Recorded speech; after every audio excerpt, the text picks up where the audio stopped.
situations that people went through, like David, Yes. for example, and so on.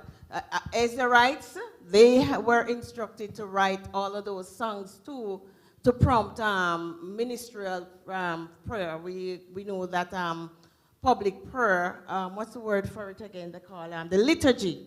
Liturgy, as the quarterly tells us, is public prayer. So they were in charge of writing these songs for the what the singers in the church used to name at that time again? The Levites.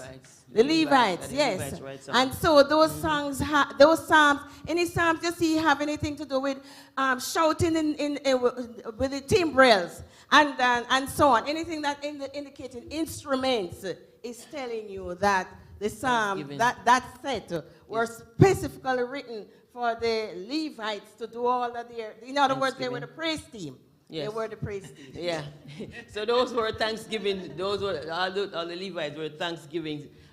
Those, and the psalm is not just psalms, it's hymns and prayers and poetry, all that. So the psalms, we used to look at the psalms as just psalm, but now we are realizing that it's more than what we think. What we think, that the Israelites used to use this in their worship service, in Thanksgiving, in praise and all that, when setting down the ark and all these things, these psalms were used for. So psalms is not just, when we see it right there, it's like psalms is from the beginning of the Bible. So we are learning so much.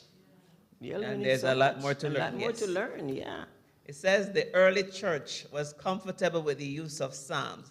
Both Ephesians 5:19 and Colossians 3:16 mention teaching and admonishing each other through psalms and hymns and spiritual songs. Thankfully, they remain just as relevant for our private and corporate worship today. And before we jump over to Monday, he said, the psalms did not only accompany people's worship, but they also instruct them on how they should worship God in the sanctuary. Yeah. So the Psalms is very important. I know there's a part in I don't remember right now where it said, worship God in hymns and in psalms. Yes, yeah, that's what I just read it in. Yes. It's from Colossians. Yeah, Colossians 3:16. But we've gone so far from that.